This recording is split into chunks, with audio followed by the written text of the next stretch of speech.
So let's look at this sad road to male suicide when it comes to men in divorce and custody situations. See, when we ask this question, why are men committing suicide in divorce and custody battles? This is going to sound like one of the harshest things, but when you look at our world, of course they are. One, the modern woman. See, we have an entire culture that has taught men and women that we can do whatever we want and we don't need to be responsible for it. When it comes down to the modern man, his experience with being married, having kids, having whatever kind of relationship he has where he brings life into this world, when his partner goes through the slightest amount of confusion and feels unstable in the relationship and she wants out, man, she's gonna sabotage the whole thing. Whether it's cheating, lying, making up false claims, sabotaging your job, spending your finances, basically ruining your reputation, ruining you, she's going to blame you, saying that she had no choice to do this and you made her do it. We have a culture that empowers this. We have a culture that says it's okay, and when a man complains about it, he's ignored.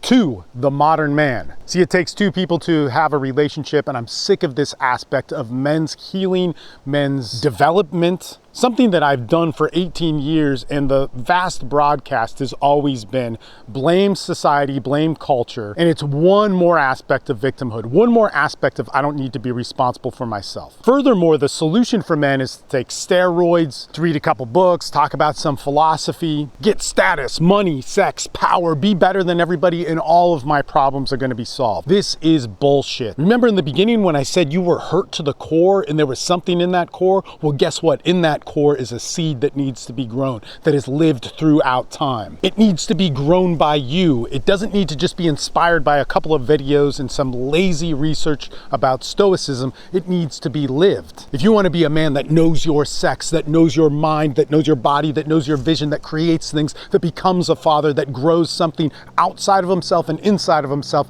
that becomes great, you have to be great. And man, I get all wound up in this. Why? Because I do it with men every single day. This is your job. This is your job with the life that you are given. It is to be great. It is to be good. It is to create the fire inside you that burns off all the crap, but also shines bright as a beacon to the world. And so when we have men that are selling a false answer to men, as well as women screwing men over, as well as a culture that doesn't care about us, as well as an infrastructure that gets male problems and male pain completely wrong, every single aspect of the solution that men are given is a lie. With that, of course, when they hit a moment of pain that they've had 100 times throughout their lifetime where an answer is given to them that is a lie, why wouldn't a man think about killing himself? And look, I get that this is a dark message. If you need help with this, it's a serious problem. You can start by getting in my groups and checking out the link down below. You can also start by seeking out counseling and therapy. It's not all bad. I understand that a lot of counselors, therapists, psychologists, psychiatrists don't get male pain, but every single man that I know that comes to my groups, that society has said, men just need to learn how to ask for help and open themselves up.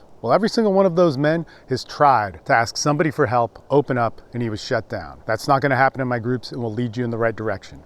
Check the links in my bio if you want to take some steps and some real hope and some real solution for masculinity in this modern world. This is what I've done for 18 years, and I'm proud of it.